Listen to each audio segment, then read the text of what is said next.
Health Food, Ms. Irene Yang, Director of Food and Environmental Hygiene, and Mr. Kevin Choi, Deputy Secretary for Food and Health. Professor Chen will first speak before we take questions. Professor Chen, please. Friends of the media, members of the public, good afternoon. First of all, I'd like to talk about the COVID-19 pandemic. The variant viral strain has also spread around the world, of which the more infectious N501Y variant has spread to more than 100 countries and regions. And as such, this is a matter not to be taken lightly. Fortunately, the pandemic in Hong Kong has been generally stable, and the fourth wave of the epidemic has been under control. In the past 14 days, that is 13th of April to 26th, Hong Kong recorded a total of 146 cases, of which the number of local confirmed cases remain at low levels. There were still sporadic, untraceable cases, however, but we have not seen major outbreaks in clusters. So for that, I'd like to thank the public for playing a role. However, in mid-April, for the first time, we detected cases involving the N501Y variant in the community. Since the risk of transmission of the variant strain is higher, the Center for Health Protection has exercised stringent tracing, testing, and quarantine measures. And as of now, we have not detected the spread of the variant in our community. Having said that, we will continue to closely monitor the situation. As of yesterday, Hong Kong recorded a total of 241 imported cases involving the N501Y variant strain and 3 local cases.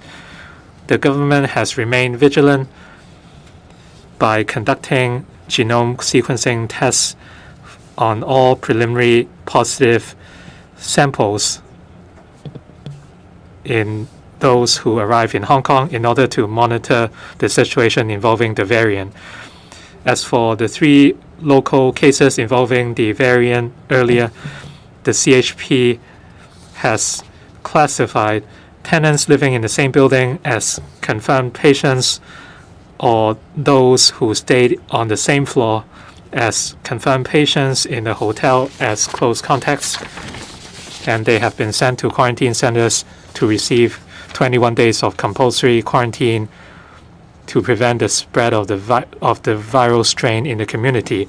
Meanwhile, the Contact Tracing Command Center has expedited work to trace the contacts of the confirmed patients carrying the N501Y variant, and the center managed to trace more than 580 contacts within a short period of time, and the close contacts have been sent to quarantine centers. Since last week, the government has reinforced testing for staff working in specified quarantine hotels, and the relevant staff could receive free testing every 7 days at any of the 21 community testing centers in Hong Kong to achieve early identification, early isolation, and early treatment. With our enhanced efforts, testing capacity plays a big part, as well as our quarantine facilities and our case tracing capability. And together with the government vaccination plan, we believe it's time to adopt a new direction in fighting the epidemic, as announced by the Chief Executive earlier. This is to address the needs of different businesses and the public to resume normal life.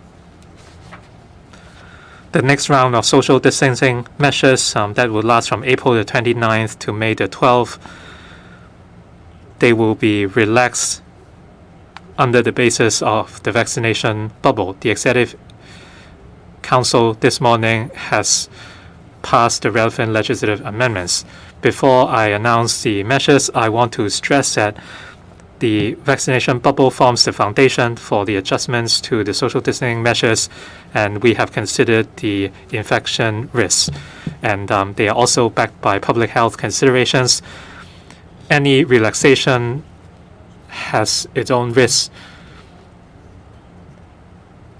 And we believe the vaccination bubble forms the basis of any relaxation. And these measures are also backed by public health considerations. For the high-risk premises or activities, if all the individuals have received one dose of vaccine, or if they have completed the entire course, the risk of infection would be much lower, and that would allow us to or relax the measures. Of course, the relaxation would also provide an incentive on vaccination, and this is something we are happy to see. For this, I would like to thank the trades for negotiating the relevant measures with government departments the past 2 weeks. They have offered constructive and viable suggestions on the measures, and I would like to talk about the details of various measures. For catering business, we will offer 4 modes of operation for catering businesses to choose from, and we call this Mode A, B, C, and D. Mode A and Mode B are the current modes of operation, and we will introduce Mode C and Mode D as well. And I will talk about these one by one. Type A catering businesses are those who do not adopt specific infection control measures, and they could only provide dining services before 6 p.m. and the maximum number of customers is half the normal capacity of the premises, a maximum of 2 per table, and there is a cap of 20 for banquets. Type B premises are those who adopt specific infection control measures, for example, by arranging staff to undergo testing every 14 days and to make sure that dine-in customers use the Leave Home Safe app or record their visits in specific manners. They would be allowed to provide dinner dining services till 10 p.m. and allow a maximum of 4 per table, and the total number of customers would be kept at half the normal capacity of the premises and a maximum of 20 customers for banquets. And this is where most restaurants currently fall under. The vaccination bubble will provide 2 new classes entitled to further relaxation, and that is the Type C and Type D. For Type C, if all the staff have received at least the first dose of the vaccine, these premises could be upgraded to Type C immediately. These premises can designate a specified area C in the whole premises or part of the premises, and the dine-in services in the specific area could be extended to 12 midnight and allow as many as 6 customers per table. The total number of customers would be capped at half the normal capacity of the premises and a cap of 20 customers for banquets. All customers within the specified area must use the Leave Home Safe app to record their visits.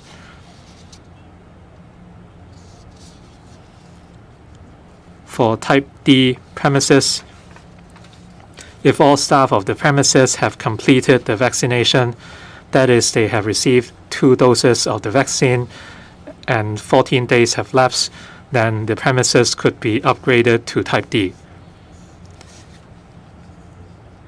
Based on their needs, Type D premises can designate the whole premises or part of the premises as a specified Area D. Dine-in services within the specified area could be extended to 2 a.m. and allow 8 customers per table, and the total number of customers could be raised to 75% of the normal capacity of the premises, and there is a cap of 100 for banquets. All customers in the specified Area D must have received at least 1 dose of COVID-19 vaccine, and they must use the Leave Home Safe app to record their visits.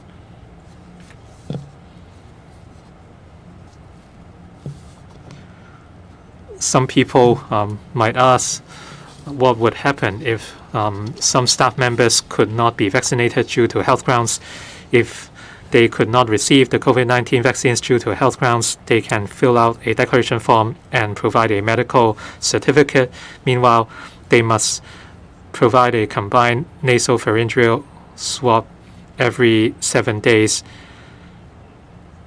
If any member of staff makes a false declaration, they would be seen as not complying with the requirement and they will be held criminally liable. For elderly or child customers who do not have a smartphone, what would happen since they could not use this Leave Home Safe app? For children under the age of 15 accompanied by adults, so long as the accompanying adults use the Leave Home Safe app, the children would be exempted. For elderly customers age 65 or above, or those under the age of 15 not accompanied by adults, they can use the specified form to register their visits. Well, as to the different scenarios under the 4 types of premises A, B, C, D, well, in fact, to play safe, other than the additional measures, we must never forget that for our present situation, we need to make sure that for high-risk premises, when we eat and drink, we'll take off our mask. So other than getting vaccinated, I think we still need to continue to put on our mask, observe hand hygiene, and there should be dedicated staff to clear up the dishes, and there should be air change per hour up to 6. All such measures should continue to be adopted. FDHD will continue to step up the inspection of catering premises to make sure that all the requirements and measures are strictly put in place. As of the 25th of April this year, the FDHD has inspected more than 341,000 times and initiated prosecution against 1,309 persons in charge. The FDHD will also take joint action with the police if necessary. And there will be stringent law enforcement action, and there will be prosecution if needed. Now, I would like to talk about the reopening of bars and pubs, as well as 5 scheduled premises. There are 6 types of premises that are still closed: bars and pubs, clubs or nightclubs, bathhouses, party rooms, karaoke, mahjong, tinko premises. The risk of infection is relatively higher, but bearing in mind that the sector has been closed for quite a long period of time, we believe that we can use the vaccination bubble as a basis to provide for a limited degree of relaxation.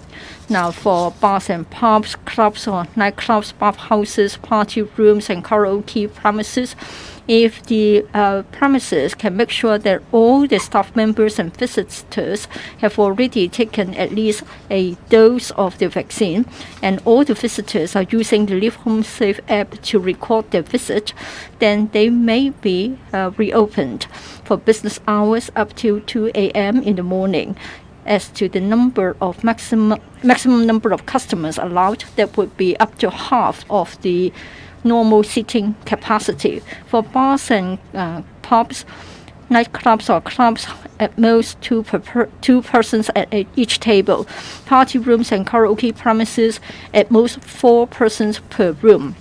For mahjong and tinko premises, if it can be ensured that all staff members have received at least the first vaccine dose and all the visitors are using the Leave Home Safe app to record their visits, they may reopen. Business hours will be up to 12 midnight in accordance with the licensing conditions. So bars and pubs, as well as the 5 types of scheduled premises as listed above, if their staff members, owing to health reasons, cannot get vaccinated, they may fill out a declaration form and submit a medical certificate, and then they have to undertake a PCR nucleic acid test in the form of combined nasal throat swab once every 7 days. If they are to make a false declaration, it means that they have failed to meet the requirements and they have to bear a criminal liability. Next, I would like to talk about the relaxation of restrictions on group gatherings. This morning, the Executive Council has already agreed to relax the exemption of group gatherings under Cap 599G. And we are talking about weddings, annual general meetings of the shareholders, as well as religious assembly. Well, the prerequisite is that those participating in the group gatherings and age 16 or above must have at least received their first vaccine dose. Now, I would like to be brief in the requirements for weddings. If at the wedding there isn't any food or drink being provided as part of the religious ritual, then the group gathering limit will be raised from 20 to maximum 50 indoors and 100 for outdoor settings. For AGMs for shareholders, if there are such business meetings to be held in accordance with ordinances or other regulatory documents, then the maximum number of participants in any group gathering will be raised from 20 to 50 for an indoor setting and 100 for an outdoor setting. And then for religious rituals, instead of the current maximum limit of 30% of the normal seating capacity, it will be raised to 50% for an indoor setting, 100% for an outdoor setting. If food or drink would only be provided as part of the religious ritual. Now, if the participants of such group gatherings are not able to get vaccinated because of a health reason, they may use a specified form to declare to the organizer of the group gathering or the persons in charge of the premises and submit a medical certificate and show a negative result of a PCR nucleic acid test within the 14 days using the combined nasal throat swab so as to meet the requirements. And then for the tourism area, now the maximum number of participants to be allowed will be no more than 30, including the frontline staff members. But then the prerequisite is that the staff members must have received the first dose of the vaccine. If owing to a health reason, the frontline staff members cannot get vaccinated, they may fill out a specified form to make a declaration to their travel agent and submit a health certificate. And 7 days prior to taking the tour, there should be a test to be taken, combined nasal throat swab PCR test. Now we are going, and we have in fact amended our law to empower persons in charge of the premises and persons in charge of the group gatherings to check the vaccination record. We are also developing a mobile application to facilitate the verification of the vaccination record. Finally, I would like to say that vaccination is the most effective measure against the infection, and it helps us to return to a normal life. I would once again urge everybody to get vaccinated against COVID-19 to protect yourselves, your family members, and your friends. We really hope that in our society we can build up a barrier against the virus. Depending on the development of the epidemic and depending on the implementation of the social distancing measures under the first phase of the vaccination bubble, we'll consider further arrangements under stage 2, and we will carry out a review and adjust appropriately. Of course, the administration will continue to keep up a close liaison with the relevant sectors so as to listen to their views and suggestions in relation to the implementation of the various social distancing measures on the basis of vaccination bubble to see whether they have any comments to make. And we hope that there will be more details for your consideration. Thank you. 咧係發問嘅時間。Thank you very much. We now proceed to the questions and answers. Please speak into the microphone and ask no more than 3 questions each time, and kindly identify yourself before you speak. The gentleman on the 3rd row, please. I'm from cable TV. If certain members of staff are not suitable to receive the vaccination, is there a standard form available for them to fill out the information? You said there is criminal liability in providing false information. Can you elaborate on the punishment or the liability? How can persons in charge of the premises check whether the customers are vaccinated? You said you are going to roll out an app. What functions would the app entail? You talked about the phase 2 arrangements. Is there any timeline when we are going to reach phase 2?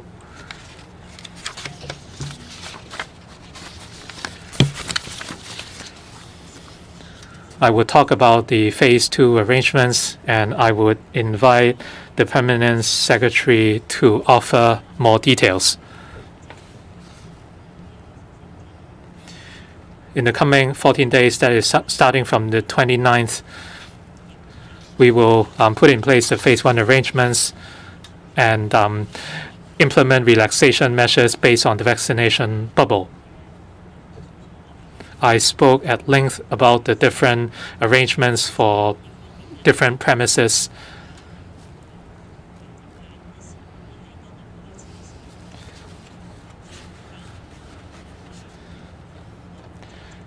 Even though we all hope that life could return to normal, but there are still adjustments we have to make. So we need to allow some time for everyone to adapt to these new measures,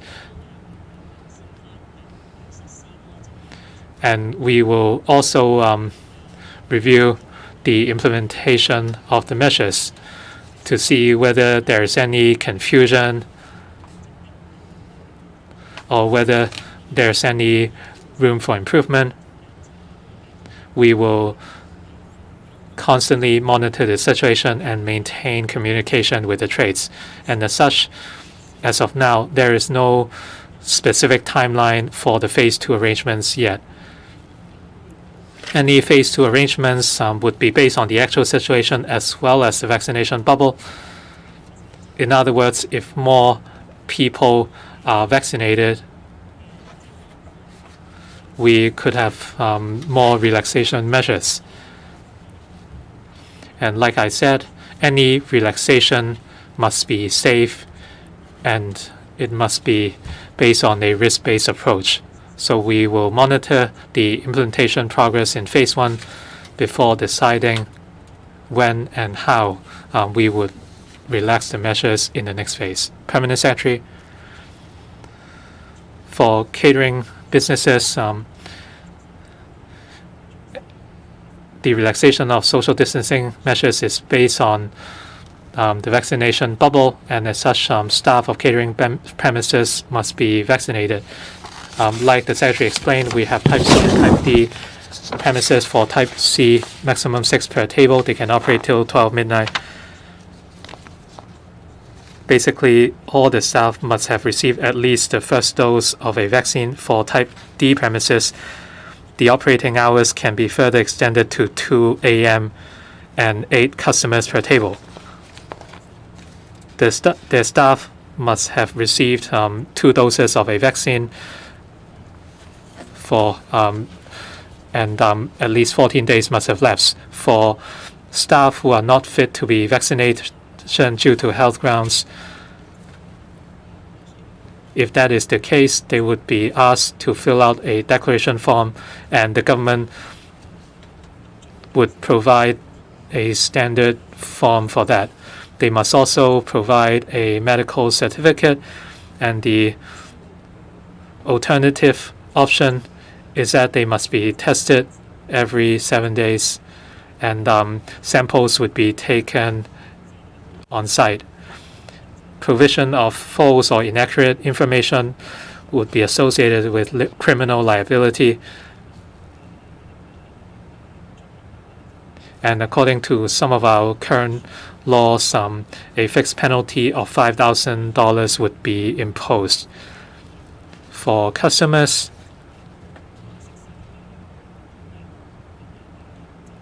how could the catering businesses know that the customers are vaccinated? We are working with the Office of the Government Chief Information Officer on a new app.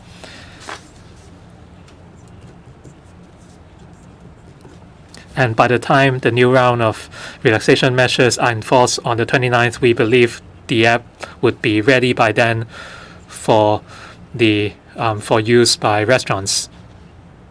The approach of the new app would be opposite to the Leave Home Safe app. For Leave Home Safe, customers would have to scan the QR code of the restaurant. On the other hand, if restaurants want to verify the vaccination records of the customers, the customer will provide the QR code to the restaurant. When you are vaccinated, there will be a QR code in your vaccination record, and the restaurants can use the government's dedicated app to scan the vaccination QR code of the customer.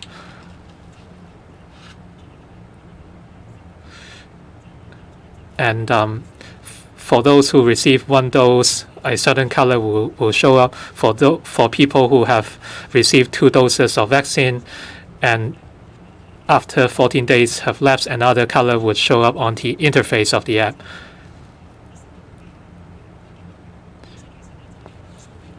So after scanning the QR code, there could be 3 scenarios. First, 1 dose of vaccine administered, 2 doses received, and 14 days have lapsed, and 3 an erroneous or invalid QR code. So the 3 colors can allow restaurants to tell whether a customer is vaccinated.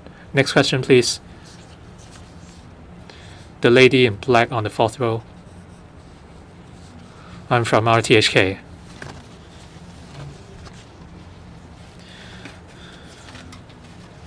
If a customer could not provide vaccination records due to health grounds, what does he or she have to do? Does the customer have to provide medical proof? Does he or she have to show the original of the document? You said you will empower the premises to inspect the vaccination records of the customer. So are you putting the onus on the premises? If the person in charge makes an error, would there be any punishment or liability? In terms of local tours, would the participants or customers be subject to any requirements? When can the local tours actually resume? Thank you very much. And I would defer to the Permanent Secretary for details of the arrangement. As I have said, on the one hand, we would like to adopt the vaccination bubble as a basis for different types of premises. We have different arrangements like types A, B, C, and D. But basically, we are trying to relax the restrictions. And despite the relaxation, we still have measures to make sure that the risks will be minimized. We hope that there won't be any outbreaks, there won't be any clusters, etc.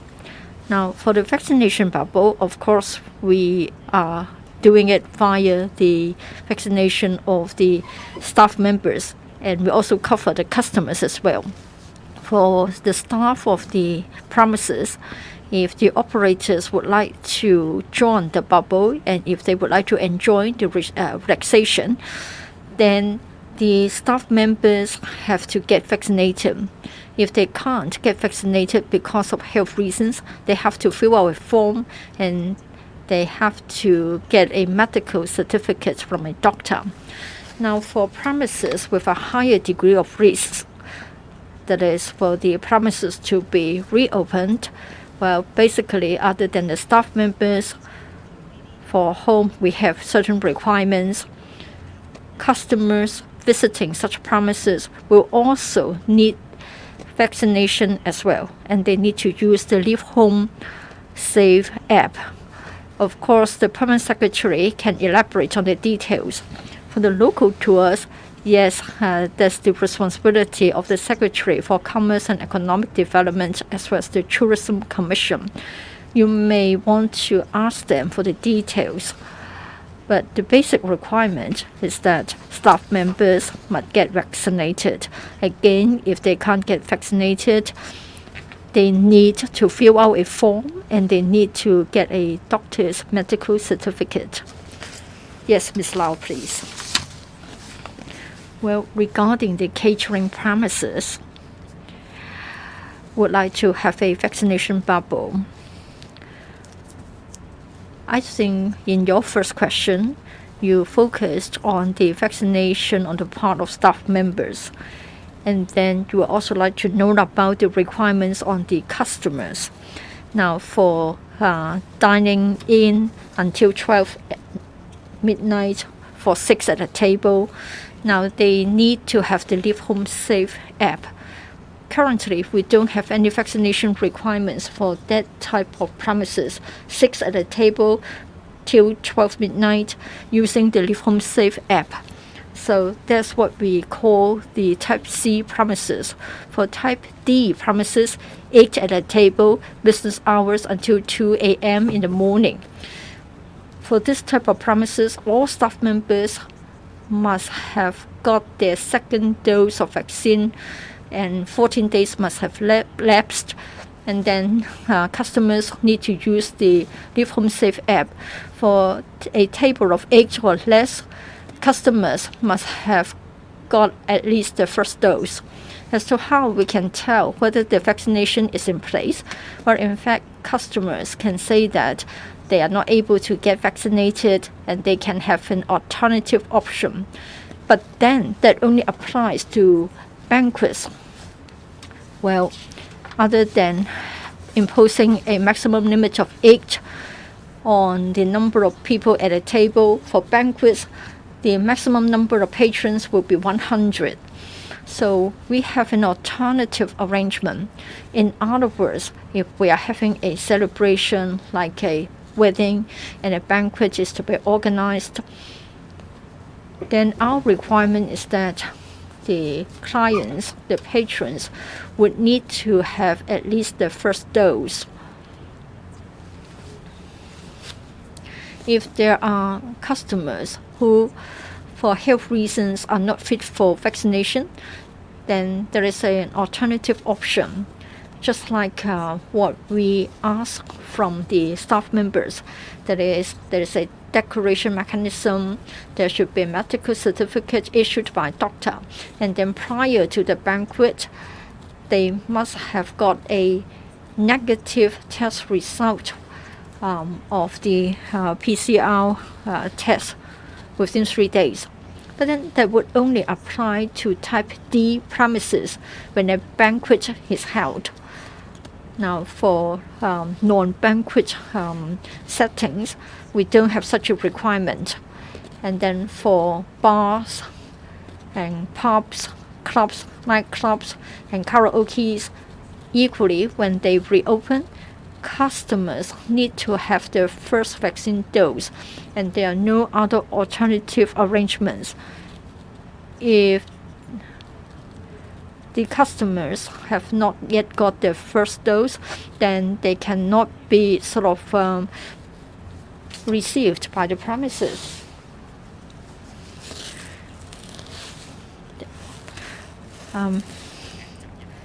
Deputy Secretary, if I may supplement to the question.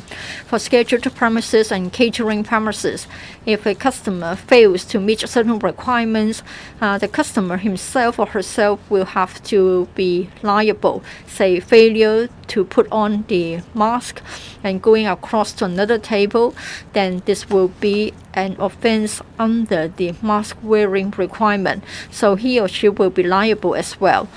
both the Secretary as well as the Permanent Secretary have talked about details in relation to the implementation of the vaccination bubble.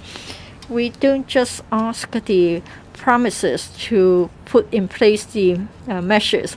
Customers must also provide information to let others know that, say, for example, they have been vaccinated, or they have used the Leave Home Safe app, or their failure to get vaccinated because of a health reason. So information that is only in the hands of the customers will mean that the customer will have the responsibility to provide the information. For the persons in charge of the premises, their duty is to make sure that the customer will and has provided the information. There's no need to verify the identity of the customer. On the other hand, if the customer provides misleading information to mislead the premises, or there's an intention to provide inaccurate information, then it is his responsibility. And as to the liability, well, as the PS has said, it is a $5,000 fine. The next question. The lady at the leftmost in the fourth row. I'm from Stan News. 3 questions from me. Well, you encourage citizens to get vaccinated, and all the measures on this occasion are based on vaccination.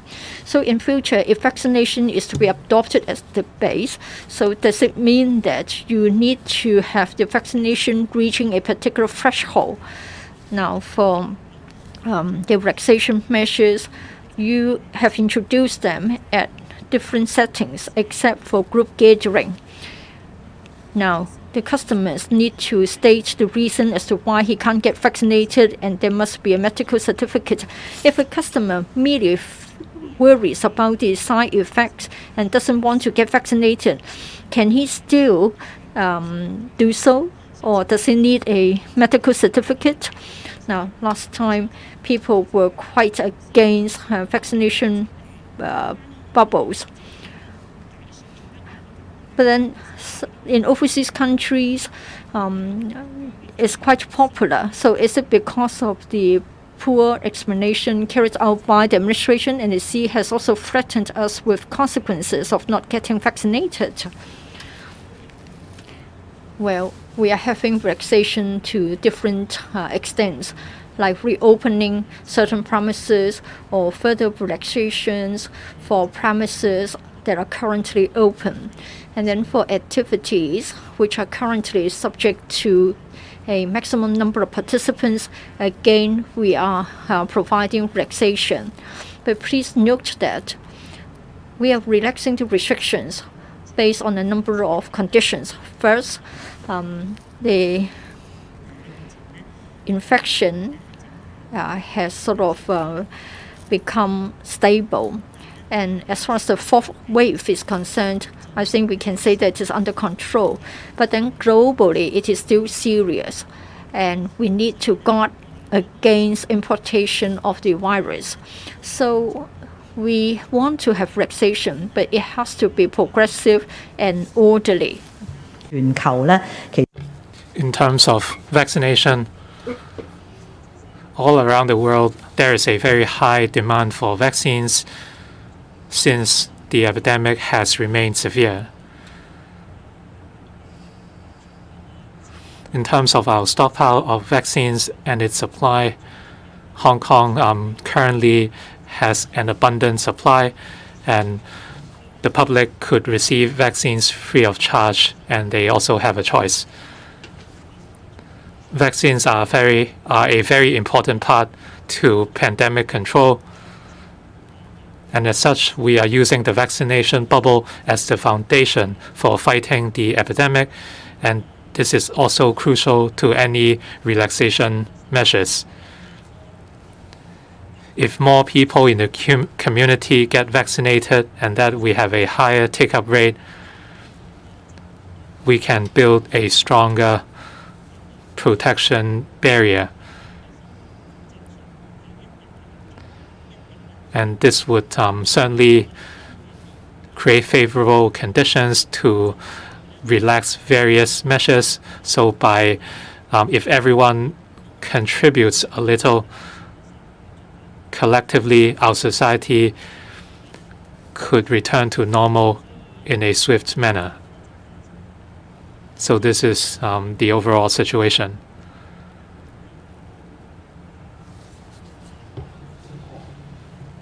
You also asked about people who are wary of the side effects of vaccination. Normally, the health conditions of individuals should be assessed by doctors.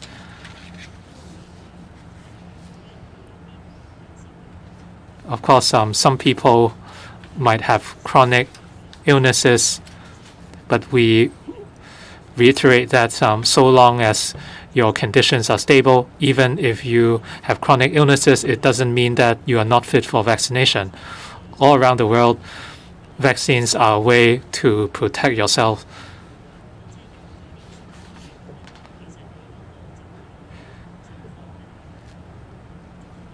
If you are infected with COVID-19, your health could suffer even more.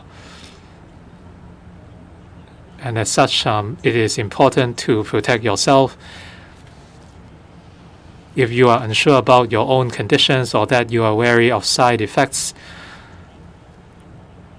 you should look into or understand the situation better. For example, by reading up or consulting doctors. If you are wary of side effects, what specifically are you concerned about? I think this is an important process.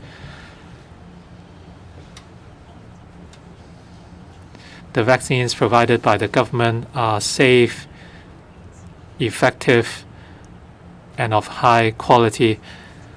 But I do believe that everyone needs to learn more. For those who have questions about their own health conditions, they should consult doctors. We would take a question in English.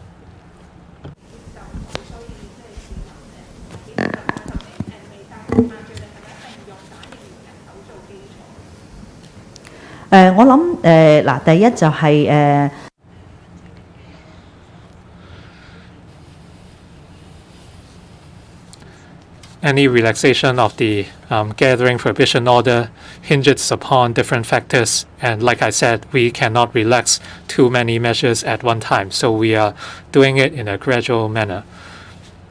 As for the issue of vaccination rate, if more people in our community are vaccinated, we can build a stronger barrier, and we will then be in a more favorable condition for further relaxation. As for explanatory work on the vaccination, the speaker is not on the microphone.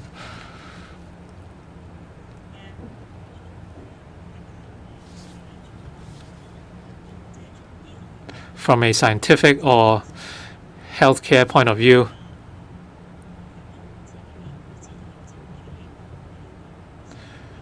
COVID-19 vaccines can protect individuals as well as the community as a whole because it serves as a protection barrier. It is an important public health measure. As for the government's work in explaining vaccination, we set up vaccination centers and provided information through different channels such as our dedication website and other platforms. We have been providing various information on vaccines such as their side effects, the individuals who are fit to receive the two types of vaccines frequently asked questions. We launched 2 recent series to include suggestions from family, doctors, etc.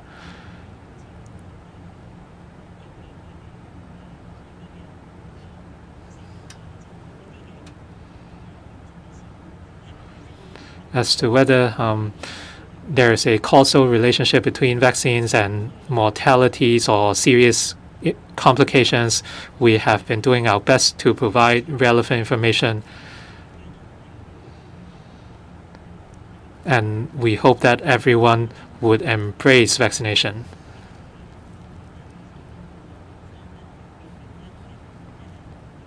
In many places, vaccines are still in short supply.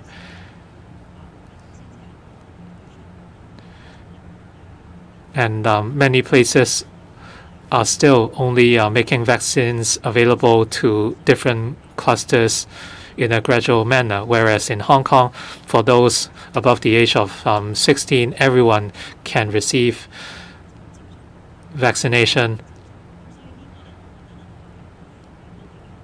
And as such, I believe we are rather fortunate, and we also have a stable supply of vaccines. So I hope we would treasure the vaccines that are available to us. 紅色衫位女士。 The lady on the third row. Chan, just want to ask 3 questions. One is on the vaccine bubble on the customers.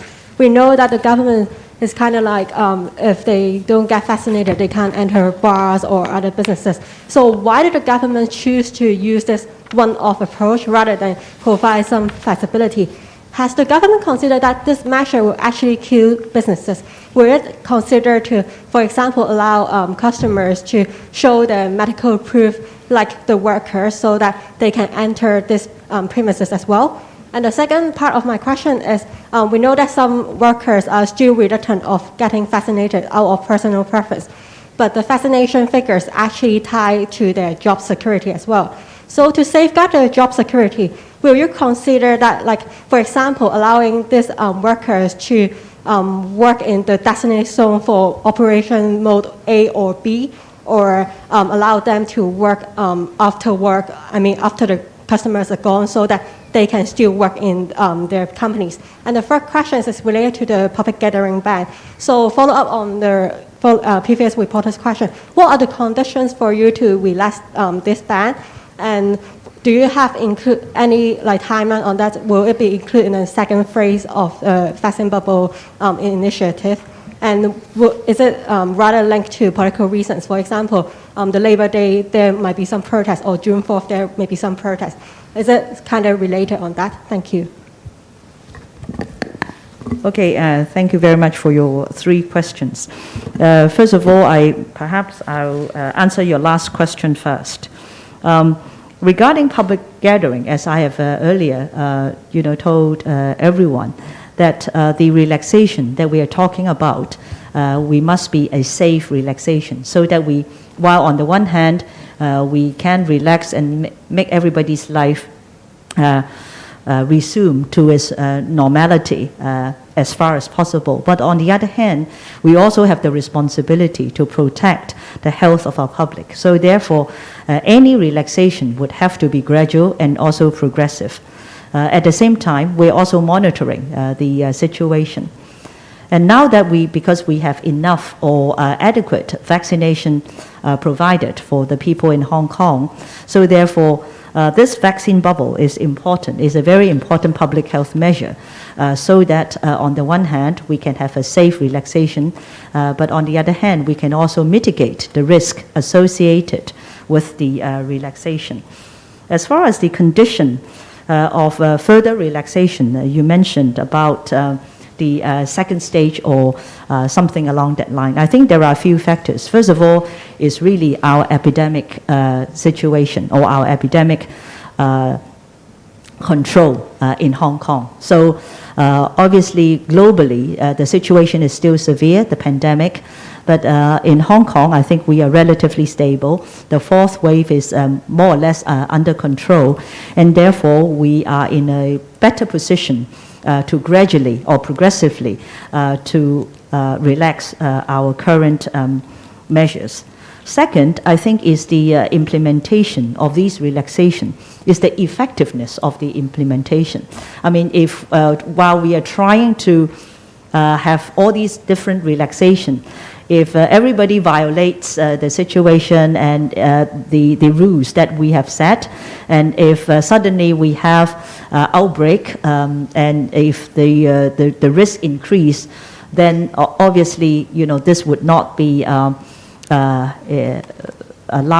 this would not allow us to be in a position to have further relaxation. Finally, of course, that is the vaccination rate of the society. The more people that can go forward for vaccination, the better, the situation will be, the better protection of the society, the better herd immunity that we are trying to achieve would be, we are nearer to that overall goal of herd immunity. So therefore, it is important, for all of us to really, go one step further so that we can achieve, that overall vaccination rate, so that we are not only protecting ourselves, our families, but we are also protecting the entire society. Regarding your question about vaccine bubble, on the bars, on all the on the premises that we are reopening. Of course, the situation, the reasons why we are trying our best to work with the trade and also to reopen these relatively, high-risk place, as I've said earlier, is on the one hand we want to resume normal life, but on the other hand, we are also responsible to mitigate or to reduce the risk associated with these opening and relaxation. So therefore, we have to put in some measures so that the situation that I've just described can be mitigated.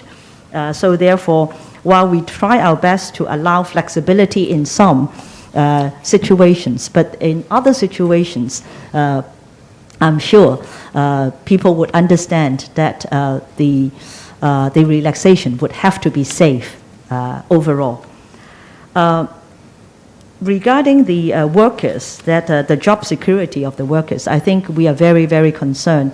As I've said earlier, while we are trying to open and also make requirements for vaccination, the last thing we want to see is people firing their employees because they do not want to vaccinate and so on. So I don't think this is something we want to see. Whether the deployment of the staff to work in different zones, if in a restaurant or in a catering business, that they are working with that those who are vaccinated or non-vaccinated can be deployed to different zones, I think is really up to the employer.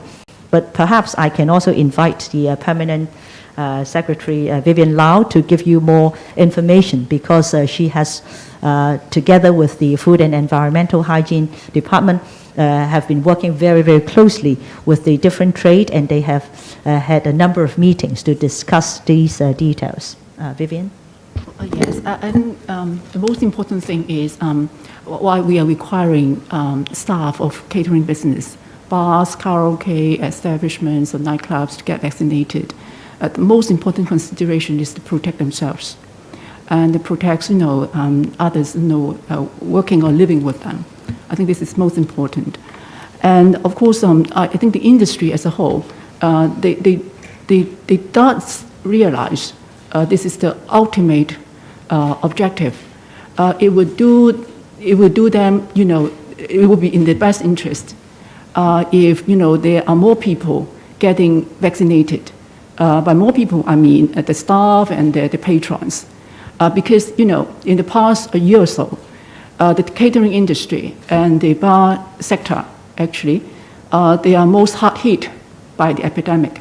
So whenever there are outbreaks, whenever there are increased number of confirmed cases, I think the catering sector most of the time is the first to be hard hit. So from my experience dealing with the trade people, I think they are broadly in agreement with government's proposal of gradually reopening their premises or gradually relaxing the social distancing measures, based on the vaccine bubble concept. This is what they do agree. And that's why in the past, about 2 weeks' time, we have been working very closely with them to work out an arrangement that are broadly acceptable to them. And of course, this is also acceptable by the government. On very specific scenarios as to whether the employers, the operators could deploy staff without vaccination to work in specific zones within the premises. The arrangements could be very complicated, but the most important thing is if a staff is unfit for vaccination because of health reasons, actually we are introducing alternative arrangements for them to get tested on the condition that they make a declaration, on the condition that they got a medical certificate, on the condition that they would be testing every 7 days, whatever. So there are alternatives for people who are genuinely unfit for vaccination because of health reasons. Staff deployment, as the Secretary has said, is something entirely up to the premises. But bearing in mind that, say in the case of a catering business, if not all their staff have received the first vaccine dose, they would not be able to migrate to the Category C premises. In other words, deployment of staff within the same premises would be rather limited. They have to, look out for all the conditions to ensure that they really fulfill all the requirements before they are able to take more people sitting at the table or extending their operating hours. 下一條，嗰邊第三行白色恤衫中間嗰位啦。The gentleman in white, please. I'm from Apple Daily. In terms of the logic of the vaccination bubble, you said that according to the CHP, after the first dose of the vaccine, there might not be protection. So in terms of the condition of receiving 1 dose of vaccine, how can this protect customers and the public? As for the zoning within the catering premises, how could the boundaries or areas be delineated? Do they have to put up partitions or draw lines? As for the different hours for dining services, could Zone B be converted to Zone C or Zone D after 10 p.m.? Have you communicated the relevant arrangements with the trade? As for customers who are not fit for vaccination, the Permanent Secretary talked about karaoke establishments or bars. They could not entertain customers who are not fit for vaccination. Can you clarify whether that means that under no circumstances could I enter karaoke establishment or bars if I'm not vaccinated? Does it mean that these people would lose the right to ever visit karaoke establishment or bars, and will alternative options be provided? Thank you very much for your questions. Your first question was about the vaccination bubble.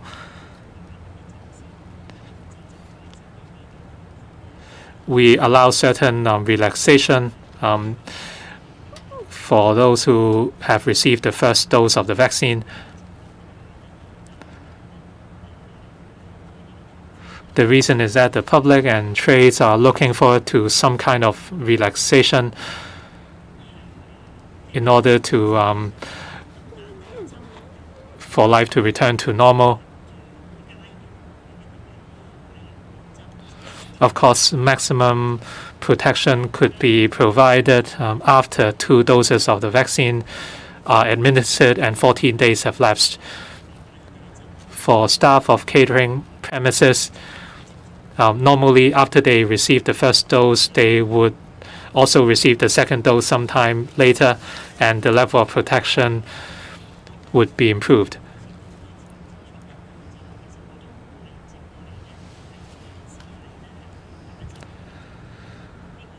Like I said, vaccination is not the only form of protection. It is just an extra safeguard. For high-risk venues, they must continue to observe different requirements, such as the number of air change in premises, dedicated table cleaning staff at restaurants, and customers must put on their masks when they are not eating or drinking, as well as other measures. All these must continue. We also impose a cap on the number of customers, opening hours, etc. All these measures would help to mitigate any infection risks, and we will continue to monitor the situation. As for the A, B, C, and D zoning, I would defer to the Permanent Secretary, and she will also talk about the dine-in hours.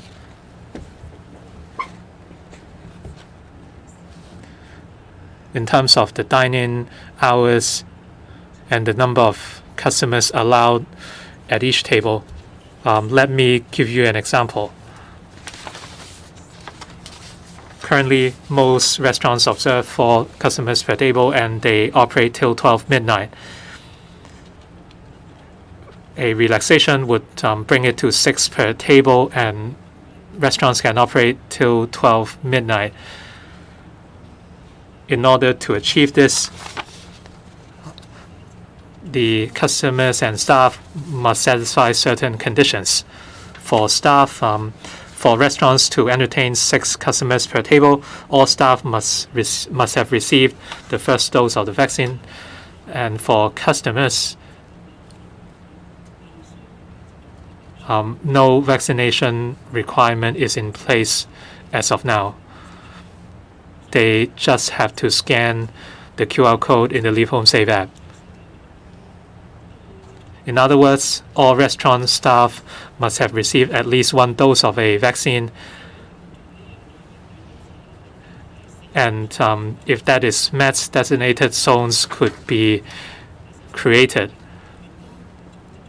So staff of the restaurant must have received a first dose of a vaccine in order for the restaurant to allow 6 customers per table. If customers use the Leave Home Safe app, 6 per table would be allowed. But if the customers do not use the app, or if they are only willing to fill out information on the form, even if all restaurant staff have received the first dose of a vaccine, the restaurant still cannot entertain 6 per table or operate till 12 midnight. So the conditions are that the restaurant staff must be vaccinated and that customers must use the Leave Home Safe app, and both criteria must be met.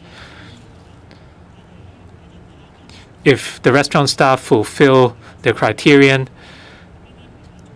and for customers who use the Leave Home Safe app, they could be, or 6 of them could be seated at a table, and the restaurant can operate till 12. But if customers do not want to scan the code, they could only 4 of them could be seated at a table, and the dine-in must end at 10 p.m. As for the delineation of different zones, we have explained the different scenarios and corresponding requirements to the trades. So after we make the formal announcement today,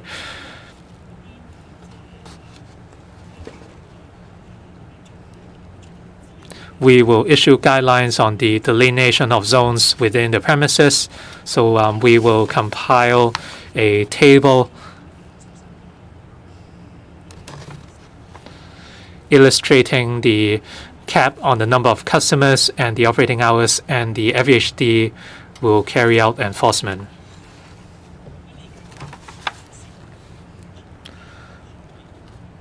Does it mean that the zoning depends on the seating arrangements of the customers? Instead of the restaurants delineating specific areas, We discussed the relevant arrangements with the trades. Some suggest using tables as a means of delineation. For instance, 4-person tables and 6-person tables, but a clearer approach would be to delineate areas. For bigger Chinese restaurants, they might have rooms, and for smaller restaurants, partitions could be used to delineate different zones. So this is for the sake of easier management. Or else there could be confusion. For instance, when the time is 10 p.m., which customers have to leave and which can stay.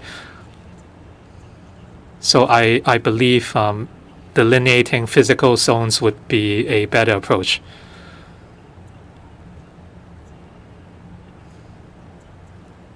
You asked about arrangements in bars and whether those who are not vaccinated can enter bars. We exchange views with the trade in a candid manner. And we all agree that vaccination is the way to go in terms of fighting the epidemic. Whenever there are fluctuations in the pandemic, over the past year or so, many catering businesses have taken a hard hit.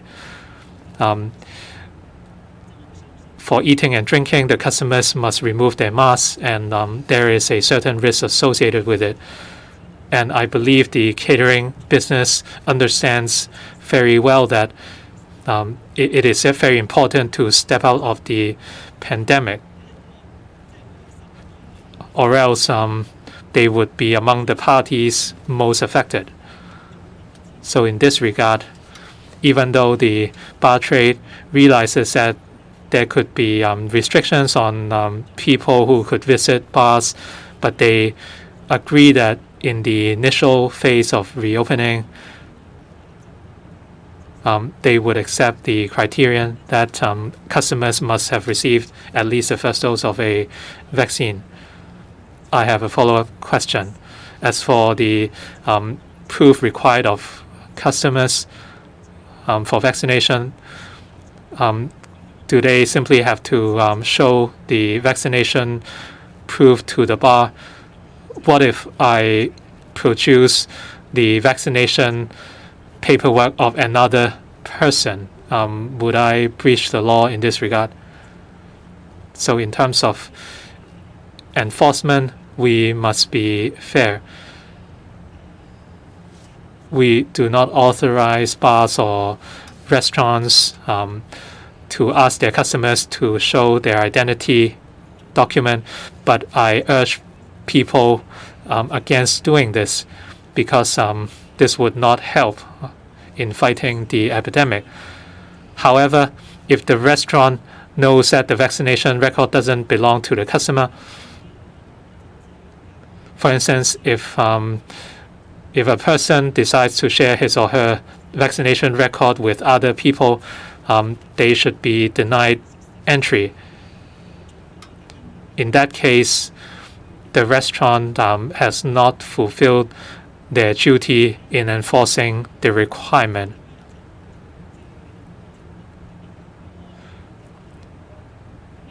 In terms of consequences, we will rely on the FHD and relevant departments to conduct inspections. Restaurants have no right to ask for identity proof, but enforcement officers do. If you produce the vaccination record of another person, if this is detected by enforcement officers,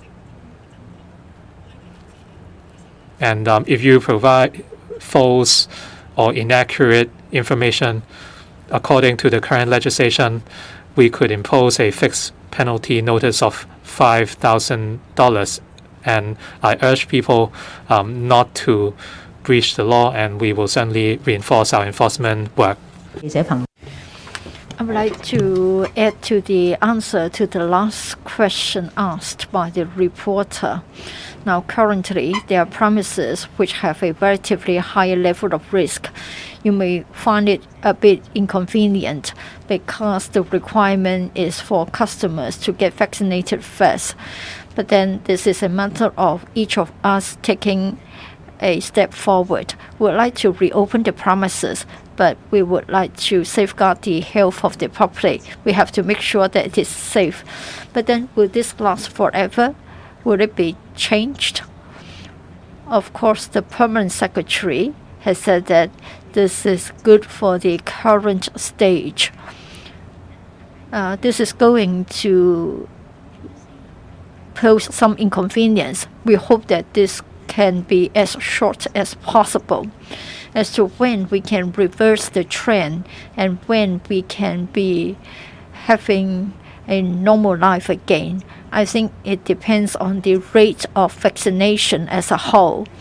As I have said, if in our community we are able to build up a barrier by having many people getting vaccinated, as some experts have said that if we have a rate of vaccination of 70-80%, so that we can build up a herd immunity, then we have the conditions to further relaxation, and then life will be normal again, or as much as possible, as normal as possible. And we do look forward to such a day coming, but then it depends on your joint efforts so that we can work together to build up a barrier.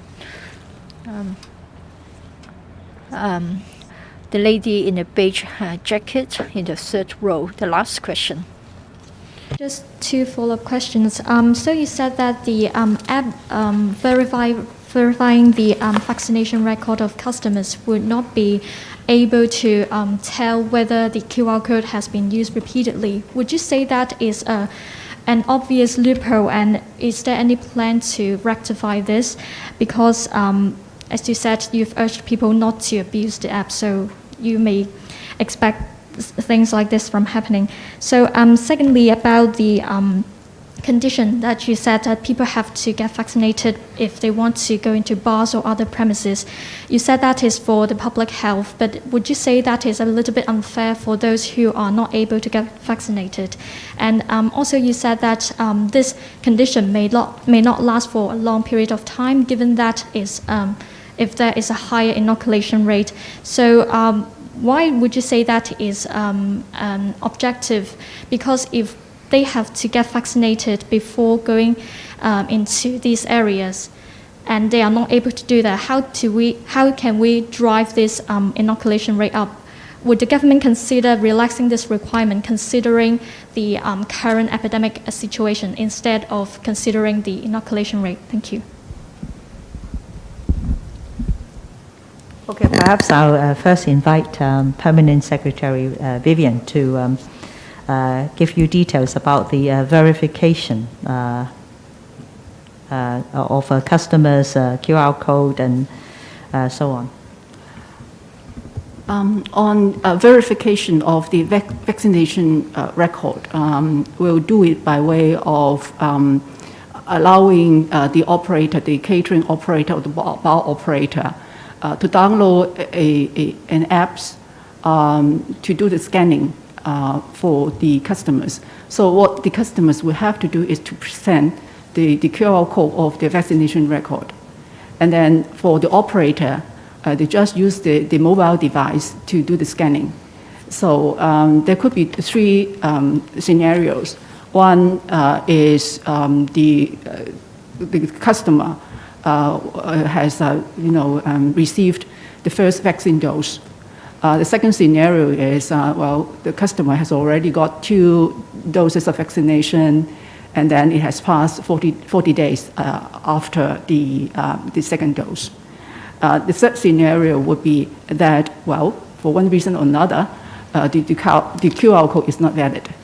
So depending on the situation, an operator will be able to admit the customer depending on his status of vaccination.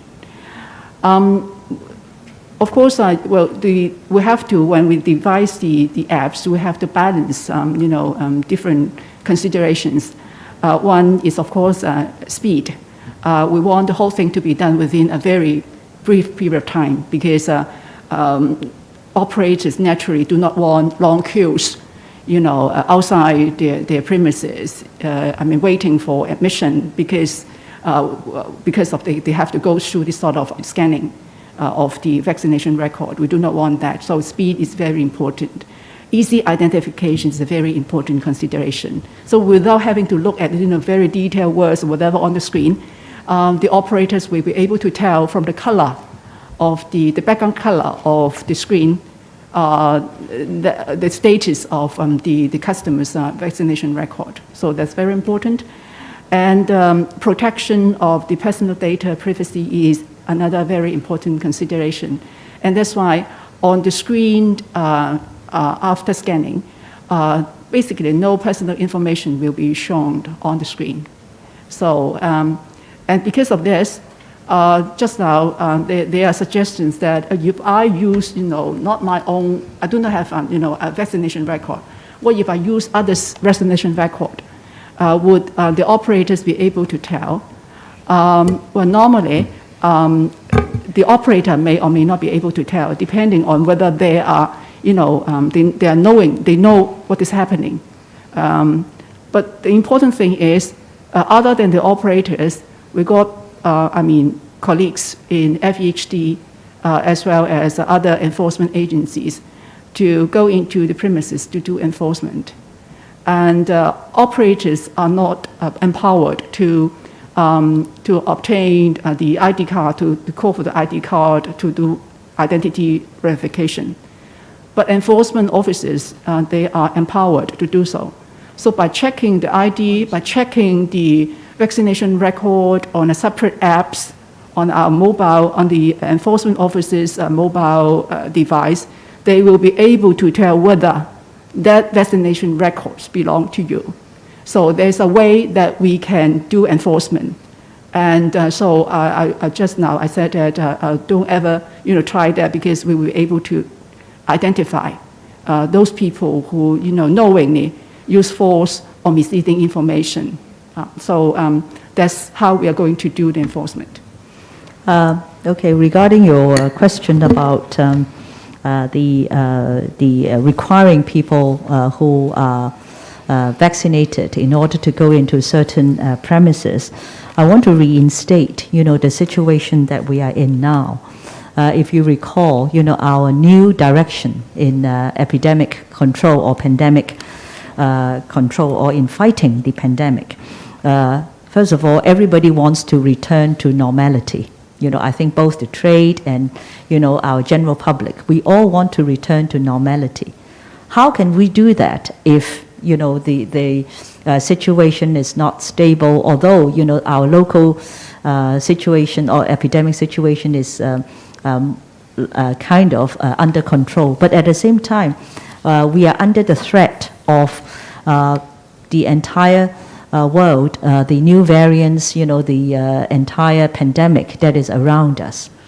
So in order for us to go to normality, we must have some mitigation measures, infection control measures, but in a targeted manner.